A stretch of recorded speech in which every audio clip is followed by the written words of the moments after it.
Pagdating sa Albania, O aking ama, o bunso, biglang may dumating na isang mensahero. Magandang araw po.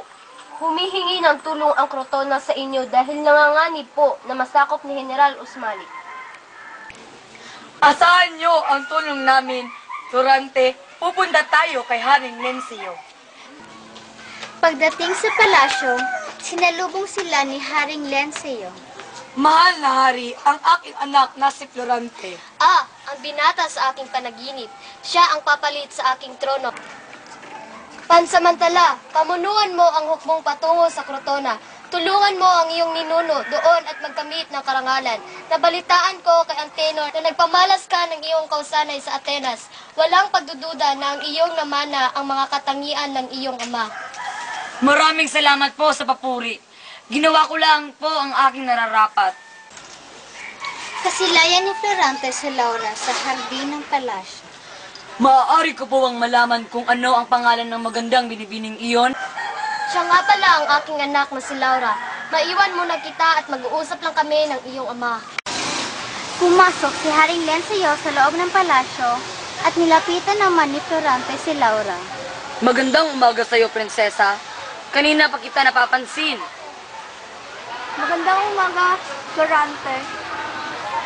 Salamat sa papuri. Lagi kami kinagkwento sa akin ng iyong ama. Sana'y makilala pa kita ng lubusan. Ngayon din ako, ngunit ilang araw na lang at aalis ka na rin. Oo nga. Halika, Laura. Pumasok na tayo at magsimula ang ating pigi. Pagkatapos ng 3 gabing pigi, Magandang gabi sa iyo, Florante. Dapat ka nang maghanda para bukas. Maraming salamat po sa paalala. Magandang gabi rin po. kinabukasan, Handa ka na ba? Malayo pa ang iyong lalakbayin. Handa na po aking ama. Karangalan ko po ang maglingkod sa inyo, Haring Lencio. Mabuti kung ganoon, mag-iingat ka. Salamat po. Mag-iingat ka, Florante. Pangako mong babalik ka. Pangako, Laura. Paalam. Paalam sa inyong lahat. Mga kawal, tayo ng lahat. pagdating nila Florante sa Crotona, nakita nila ang hukbo ni General Usmali. Sugod! Sugod!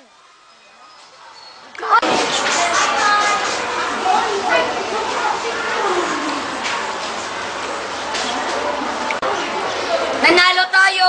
Mabuhay ang Albania! Mabuhay! Mga kawal, babalik tayo sa Albania.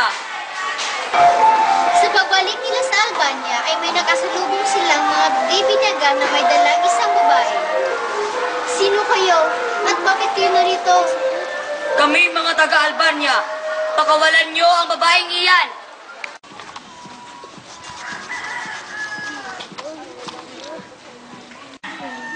Bini-bini, mawalang galang na, pero ngayon lang kita nakita rito. Maaari ko bang malaman ang iyong pangalan? Ako ito, Florante. Si Laura. Laura, bakit ka nandito? Gusto ko lang malaman ang iyong kalagayan. Salamat sa pag-aabala. Kamusta ka na? Sana'y naging mabuti ka. Mabuti naman ako, pero Florante, kailangan ko ng tulong mo. May bayang malapit dito na pinagtataguan ng mga morang dumakip sa aking ama. Iligtas mo siya. Paano kung may masamang mangyari sa kanya? Paano kung... Ako na ang bahala. Ililigtas ko ang iyong ama sa abot ng aking makakaya. Makalipas ang ilang linggo, Nanalo ulit tayo! Salamat naman at dumating ka. Ginawa ko lang po ang aking tungkulin. matapos noon ay bumalik na ang lahat sa Albania.